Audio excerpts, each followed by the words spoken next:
Laiane, boa noite. Firmeza? Só no calor? Calor não, né? Que tá um friozinho europeu aqui em Séries. Nossa Deus, aqui tá uma amostra grátis do... Gente, tá muito quente, meu Deus do céu. Ó o Marcelo aí. Aí não tá quente não, né, Marcelo? Só aquele tanto, viu? Por isso que hoje eu tô fora. Aí sim. Eu corri aqui pro escritório aqui, liguei o arzinho no 18, porque senão não dá não. Aí é bom. Quem pode, né? Essa brincadeira de ligar, a energia veio mais de R$300. Falei, Deus me livre. Esse Não, é lá o em problema casa, do ar. lá em casa também energia, o ar tá ligado o dia inteiro. Esse é no o problema do 12. ar. Tem que colocar energia solar, que senão não aguenta. Porque aí quanto mais calor, mais Então, energia gera. verdade. Você está reclamando de barriga cheia, Marcelo. A minha veio mais alta ainda aqui. Não, eu tô reclamando não. Eu nem ar tô ligando. Eu vendi o meu ar, agora tô sem ar. Falta de ar. Marcelo, o meu veio R$480 de energia, ué. Deus me livre. Deus me livre. Aqui em casa é o ar o dia inteiro e o ventilador. Tem que vender o ar para pagar energia. Não. Boa noite, Ludmila. Chegou agora, Carol, Ricardo, Emily. Boa noite. Boa noite, professor. Boa noite. O calor tá esquisito? Eu não lembro de ter passado um calor desse na vida, não. Pelo menos nos 16 anos aqui em Séries, né? Que é a parte mais quente que eu morei. Não lembro de um calor desse jeito, não.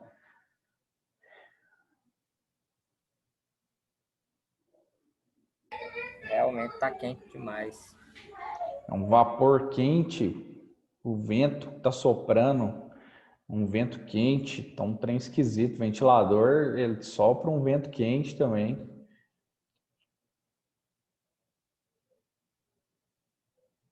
E aí, pessoal, viram a aula?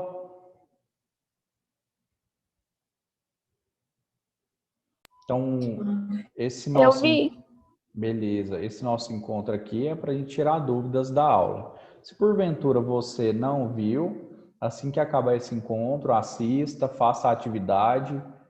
Uma aula bem bacana, a parte de solução do vínculo matrimonial e vínculo conjugal. Então, a gente fala aí da separação e divórcio, principais diferenças, da emenda 66 de 2010, que alterou, teve um grande impacto na legislação, então gera uma grande discussão se a separação ainda existe ou não.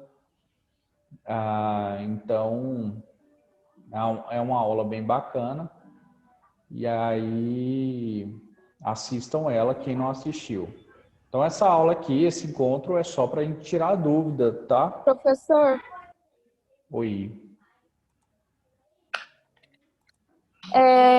eu fiz anotação, mas foi lá no meu trabalho, eu esqueci a folha.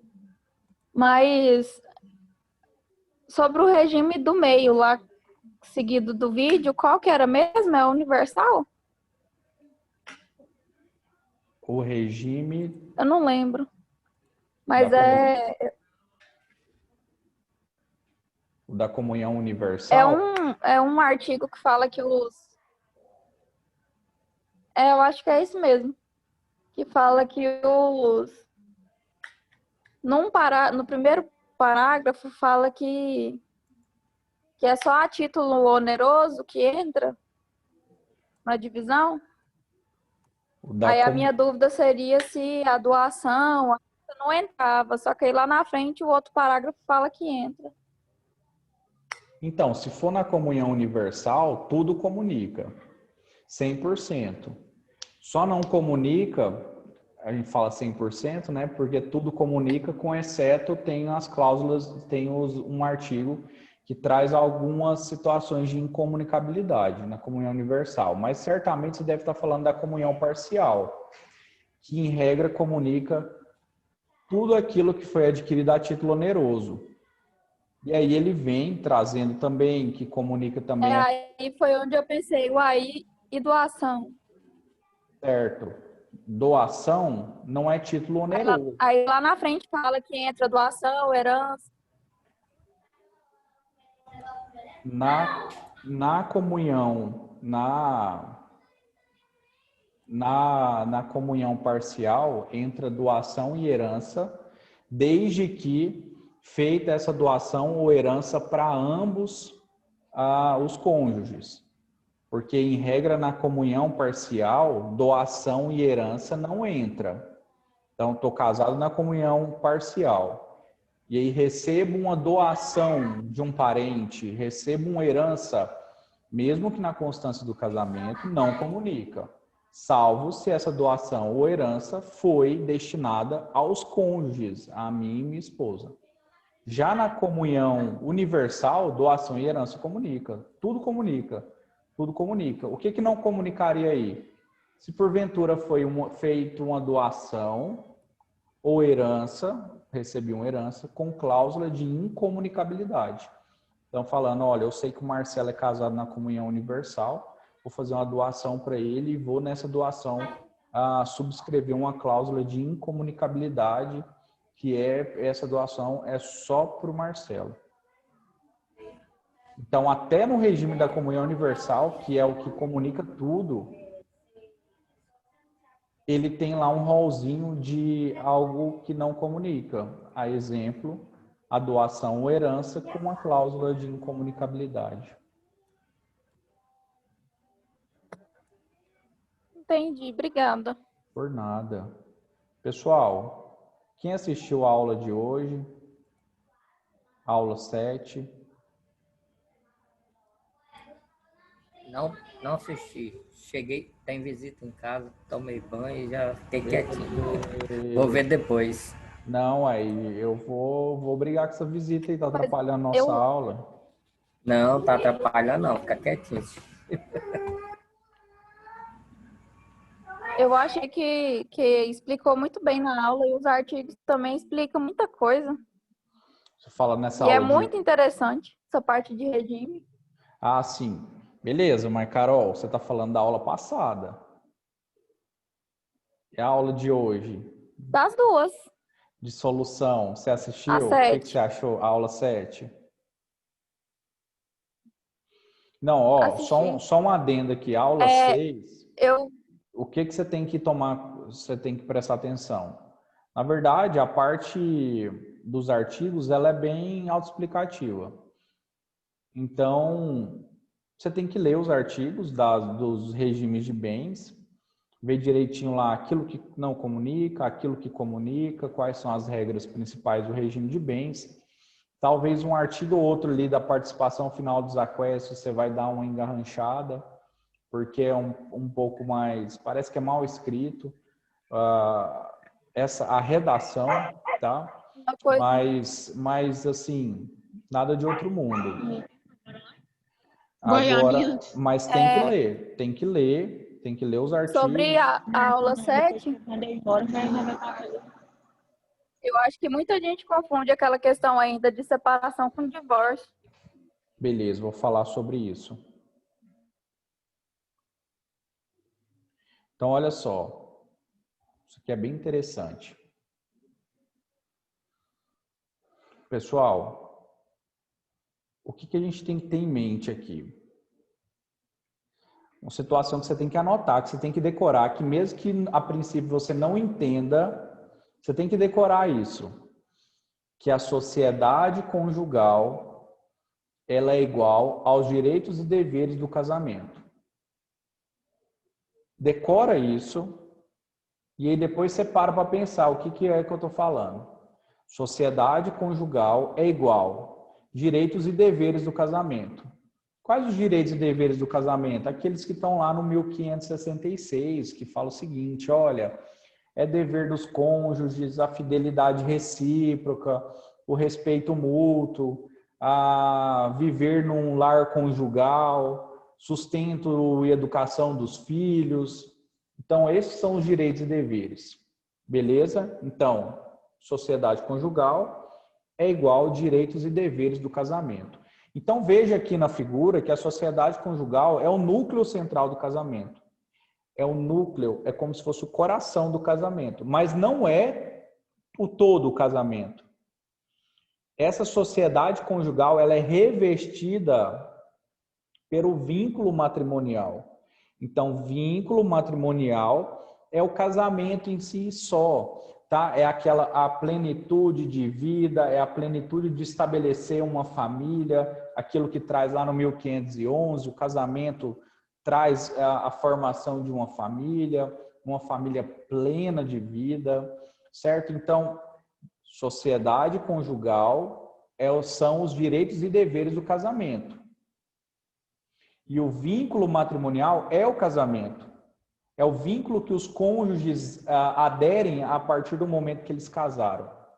Ou seja, o vínculo matrimonial é o todo, esse maior aqui, esse verde mais escuro. Falando em verde mais escuro, hoje tem verdão, beleza? Quero que todo mundo pensamento positivo para o nosso Palmeiras. Mas olha só. Ai, meu Deus. O vínculo matrimonial é o casamento, beleza? A sociedade conjugal são os efeitos do casamento, os direitos e deveres do casamento. Tá? Então, você vai anotar isso. Vínculo matrimonial é igual casamento. Sociedade conjugal é igual direitos e deveres do casamento. Dito isso, nós estudamos aqui nessa aula as formas de extinção do casamento.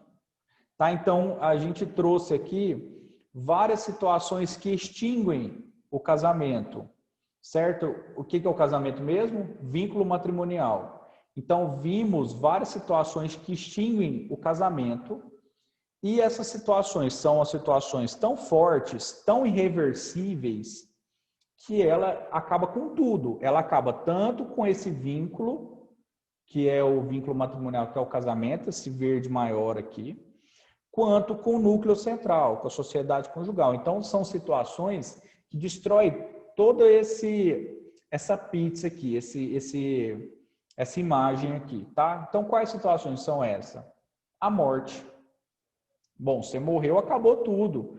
Acabou vínculo matrimonial, casamento e acabou direitos e deveres. Você tem que continuar sendo fiel, recíproco ali para seu esposo que morreu, para o seu esposo que morreu, entende? Você não, obrigatoriamente na lei, você não tem. Outra situação, o divórcio. Então, o divórcio é algo que ataca tudo, some tudo aqui, acaba. Eu não tenho mais vínculo matrimonial, ou seja, eu não tenho mais casamento, e não tenho também sociedade conjugal, eu não tenho direitos e deveres. Imagina eu ter que prestar ainda a fidelidade recíproca para minha ex-esposa, que foi feito um divórcio. Certo? Invalidade do casamento.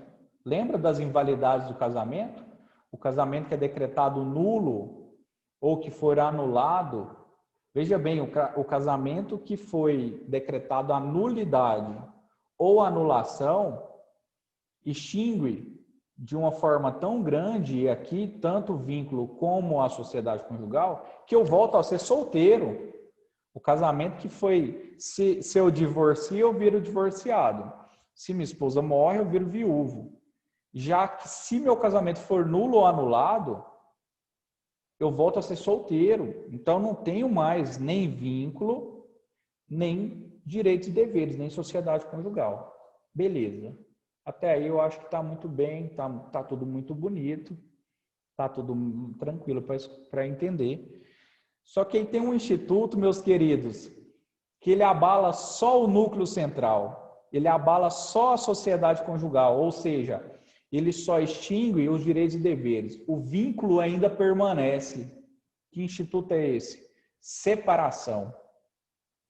Como assim, professor? A separação não é igual ao divórcio? Não. Então, a primeira grande diferença, o divórcio, ele acaba com tudo, tanto com o vínculo, que é o círculo maior, como com o núcleo central, sociedade conjugal, direitos e deveres. Já a separação, ele só acaba com a sociedade conjugal. A separação só acaba com os direitos e deveres. Então, pessoas separadas não têm mais que prestar fidelidade recíproca, por exemplo. Pessoas separadas podem pedir a partilha dos bens. Pode pedir a separação de corpos, não precisa mais morar na mesma casa. Mas pessoas separadas, se quiserem casar novamente, deverão converter a separação em divórcio. Pessoas separadas ainda continuam casadas. Esse casamento não tem mais a alma, não tem mais o coração, não tem mais os direitos e deveres, não tem mais a sociedade conjugal. Mas esse vínculo ainda continua estabelecido. Para que a lei me dava duas opções. Como esse vínculo ainda existe, Marcelo, você tem duas opções. Você está separado, você tem duas opções agora. Ou você converte essa separação em divórcio e acaba com tudo e vai ser feliz do seu lado. Ou você pode reestabelecer o casamento, requerer que a separação seja cancelada e que o casamento volte ao normal. Essa era a ideia do legislador constitucional até 2009. Por quê, meus queridos? Era essa a redação da nossa Constituição Federal. Essa aqui, ó. Para que eu pudesse divorciar, primeiro eu tinha que separar. Senhores, isso não é fato antigo. Isso é, até 2009 vigorou isso. Então, olha só, a redação do 226, parágrafo 6º. O casamento civil só pode ser dissolvido pelo divórcio. Beleza. O casamento civil só pode ser dissolvido pelo divórcio. Após, olha os elementos da possibilidade, eu tinha que cumprir requisitos. Após prévia separação judicial, então primeiro eu tinha que me separar, arrancar o núcleo central ali do casamento, que eram os direitos e deveres, ou sociedade conjugal. Então, após prévia separação judicial, olha lapso temporal, por mais de 1 ano, ou comprovada a separação de fato por mais de 2 anos. Separação de fato é sair de casa, não fiz nenhum tipo de procedimento judicial ou extrajudicial, mas o casamento foi rompido há mais de 2 anos. Certo? Então, veja bem, eu tinha que cumprir os requisitos de primeiro separar, ficar separado por 1 ou 2 anos, para depois aí converter em divórcio. E nesse meio tempo, eu ficava pensando, será que eu volto? Será que eu restabeleço esse casamento? Ou será que eu vou converter em divórcio? Aí vem a emenda constitucional 66 de 14 de julho de 2010, o que ela fala? Altero essa redação para a seguinte redação. O casamento civil, aqui, agora a redação é essa aqui. O casamento civil pode ser dissolvida pelo divórcio. Ponto. Ele tira a obrigatoriedade da separação, ele tira qualquer lapso temporal, ou seja, posso casar hoje e divorciar amanhã. Ok? Então, para muitos, a separação, inclusive, deixou de existir a partir do momento em que a Constituição não trata mais sobre o Instituto da Separação. E mais um motivo, por que eu vou pedir separação? Para quê? Se a separação ela não ataca ela não ataca o vínculo matrimonial, ela só ataca o núcleo central. Se eu quiser casar com outra pessoa, se eu quiser tocar um novo relacionamento, para que eu vou separar? Por que eu não vou divorciar? Então, para muitos, inclusive o professor Flávio Tartucci, a separação não existe mais. Mas nós vimos nessa aula que o Código Civil ainda está intocável no quesito de separação, todos os artigos estão lá intactos. O STJ 2017 deu a possibilidade da separação. E vem o CPC de 2015, o novo Código de Processo Civil, e reitera a ação de separação. Além disso, tem enunciados de jornada jurídica falando que a emenda 66 de 2010, ela não revogou o Instituto da Separação. Então, quem quiser separar, ainda vai poder separar. Mas a diferença é essa, da separação e divórcio. O divórcio ataca tudo, o divórcio acaba com tudo. Tanto é que se eu divorciei e quiser restabelecer aquele casamento, aquele mesmo casamento, é só com um novo casamento. Tenho que casar novamente. E a separação não. A separação só ataca os direitos e deveres. E aí me dando a possibilidade de ou reestabelecer essa união, tiro a separação e o casamento vai estar válido de novo. Ou se eu quiser casar novamente, eu preciso converter essa separação em divórcio. Dúvida, meus queridos? Seria só uma licença. É basicamente isso. Tanto é, ô Marcelo, olha só, em 2000, vamos supor, 2010 entrou em vigor, né? Imagina que em 2009 ainda era necessária a separação. Então, pessoas que estavam separadas antes da emenda constitucional 66 de 2010. A partir do momento em que a separação ela passou a não existir mais na Constituição, essas pessoas separadas, elas estavam automaticamente divorciadas ou elas precisariam converter essa separação em divórcio? O que vocês acham? Que ela precisaria converter em divórcio. Justamente. Por mais que a separação não é mais nenhum requisito para nada, mesmo assim, se a pessoa estiver só separada, se ela quiser se libertar ali daquela relação, acabar com o vínculo matrimonial, né, que é o casamento, ela tem que converter em divórcio.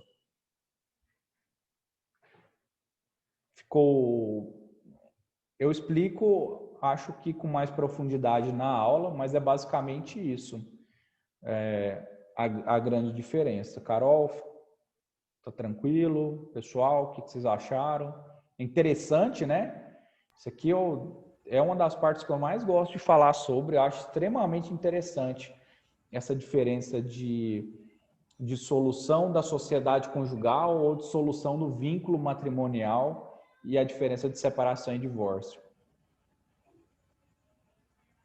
Fala, Marcelo. Tá de boa. E aí, mais dúvidas? E aí, inclusive, o Flávio Tartucci, ele mal explica sobre os institutos da separação. De tanto que ele fica assim, a separação não existe mais. E aí, qual é a justificativa dos autores que defendem ainda a separação?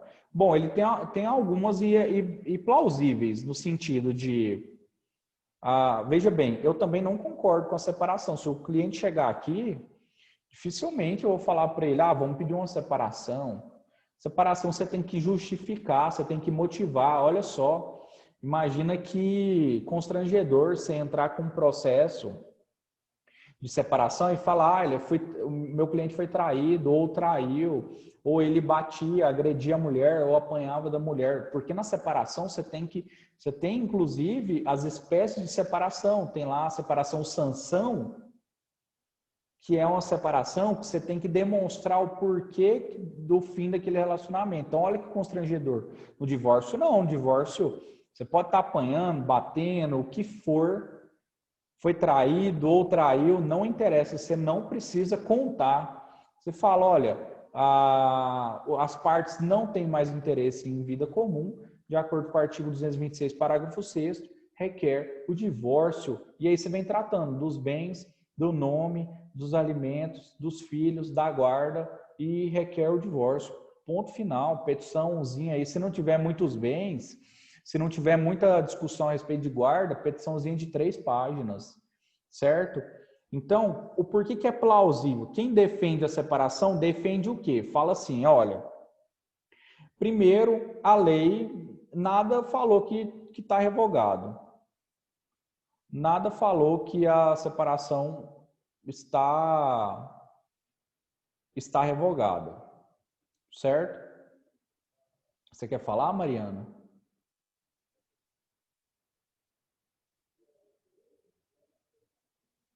Mariana levantou uma mãozinha aqui.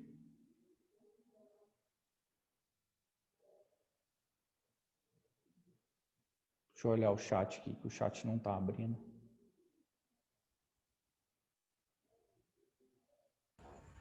Ela disse que vai escrever. Tá. Então, olha só. Primeiro, defesa da separação. Bom, né, ninguém falou que está revogado. Não teve nenhuma lei. A Constituição só tirou como requisito prévio. Segundo, o Código de Processo Civil vem e, no novo CPC 2015, vem e trata sobre a matéria da separação. Tem uma ação lá de separação.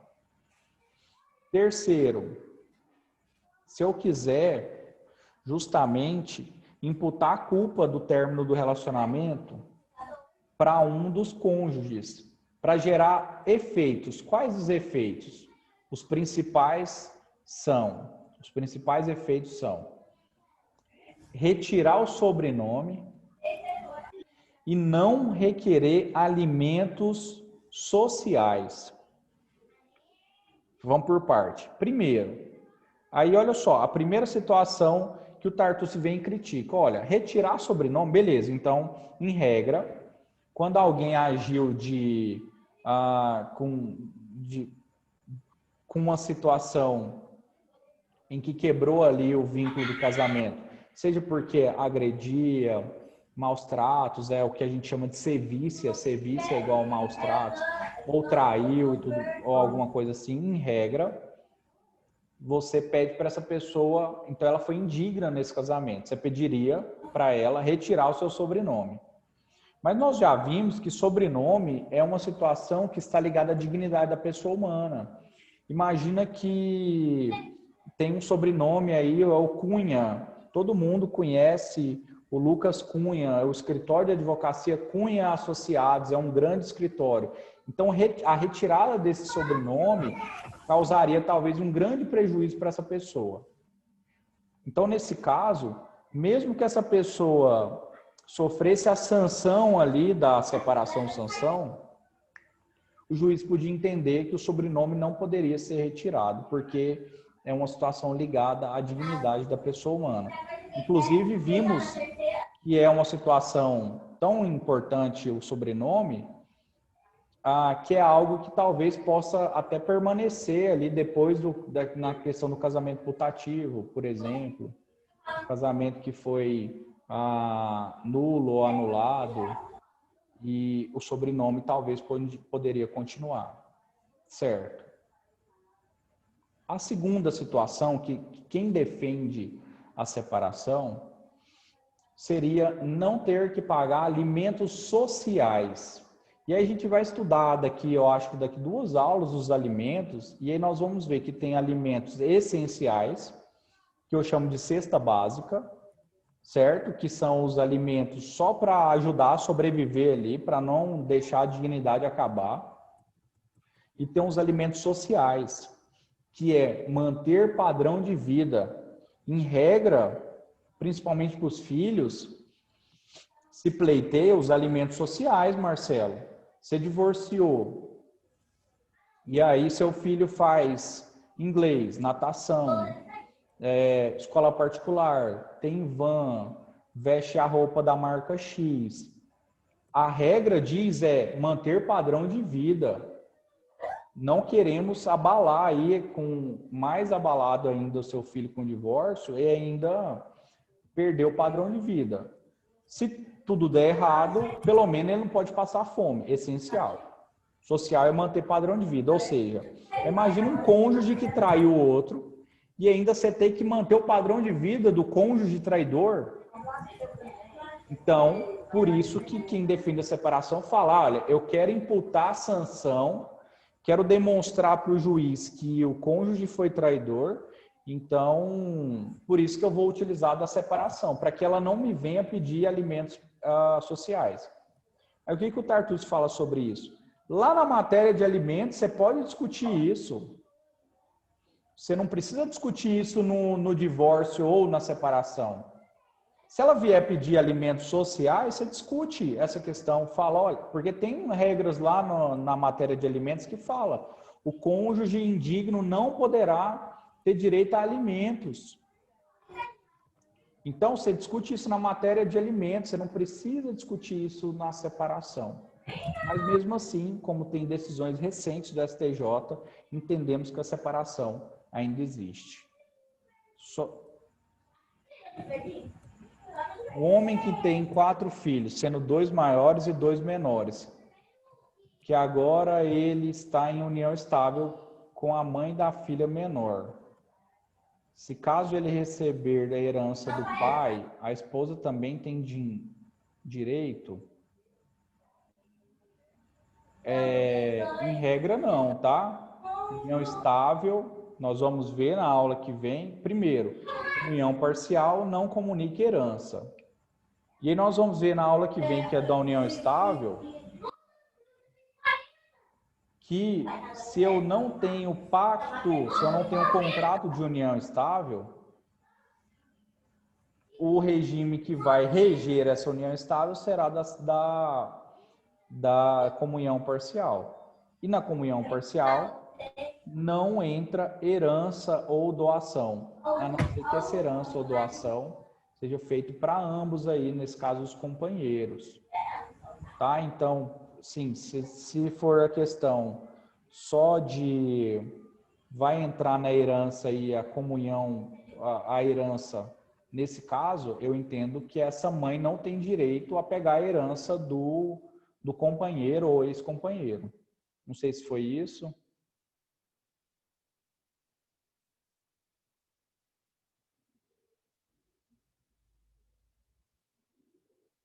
É isso mesmo a pergunta, Mariana?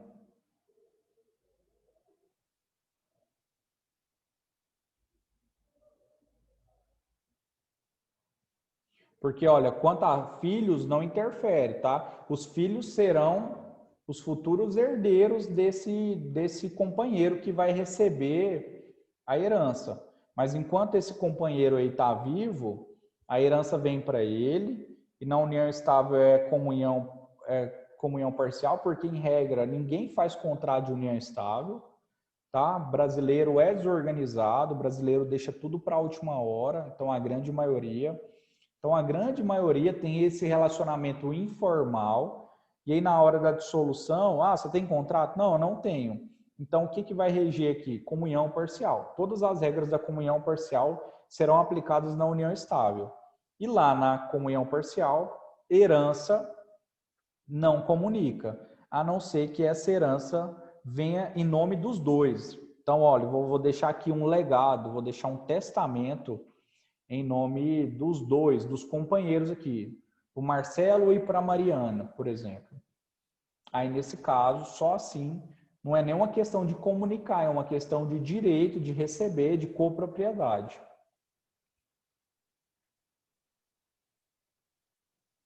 Pessoal, mais alguma dúvida sobre a nossa aula 7? Basicamente, a aula é o núcleo central da aula, já que eu estou falando bastante em núcleo central do casamento, o núcleo central da aula é isso aqui que eu expliquei. E aí o resto da aula é tudo conceitual. Vocês vão ver lá as espécies de separação, as espécies de divórcio e algumas regrinhas de divórcio lá, tá? Por exemplo, posso divorciar sem fazer a partilha de bens? Pode. Só que se eu quiser casar novamente, vai entrar lá naquela questão de causas suspensivas. Primeiro eu teria que terminar a partilha de bens para poder casar em um regime de bens que eu quiser escolher. Se eu casar novamente sem fazer a partilha, eu vou ter a sanção de casar na separação total obrigatória. Sim, Marcelo. A não ser que case novamente com a mesma pessoa, né? A não ser que case novamente com a mesma pessoa, justamente. E aí eu teria que casar novamente para restabelecer aí o vínculo matrimonial. Eu posso entrar em união estável com essa pessoa? Pode, sem problema, nada impede. Mas se você, o divórcio é algo que ataca tudo. A morte é algo que ataca tudo. A morte presumida é algo que ataca tudo. Só para finalizar aqui esse bloco, olha só. O Pereirinha lá, lembra do Pereirinha da novela que acabou de reprisar? Vamos supor que o Pereirinha lá, ele foi declarado morto lá, cumpriu os requisitos do artigo 6º. Lá a morte presumida, a abertura da sucessão definitiva. Beleza. Acabou o casamento.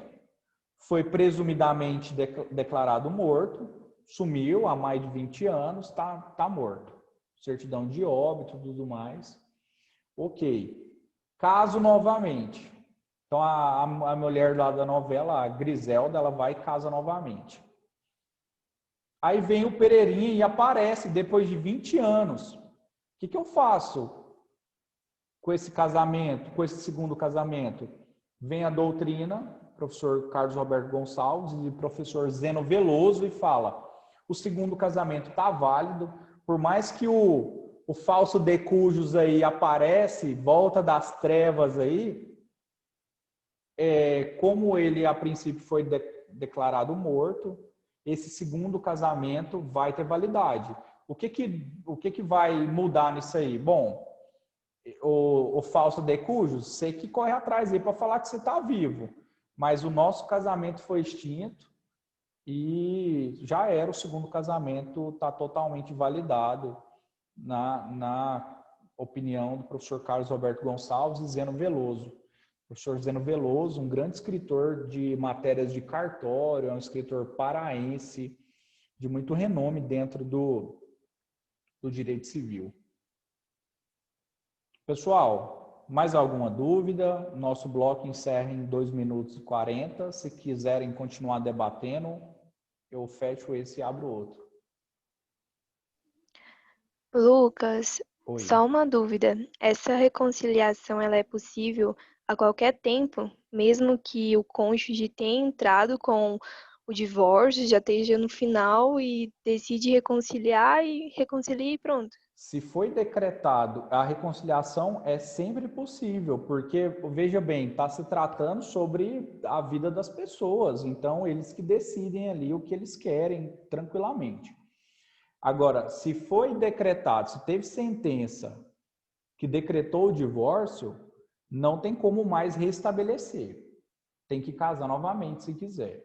Agora, se tiver lá concluso para a sentença, a qualquer momento você pode entrar lá e pedir desistência do processo, por exemplo, ou desistir dos trâmites no cartório. A escritura está pronta, falta só assinar. Não vou assinar, nós não vamos assinar, nós nos reconciliamos. Aí, nesse caso, ainda dá tempo, tá, Natália? Se não, só casando novamente. Se já foi feito ali a sentença, se já foi decretado o divórcio, se eles assinaram e no outro dia, arrependi, meu amor, eu te amo muito, me perdoa. Não, já era, casa de novo.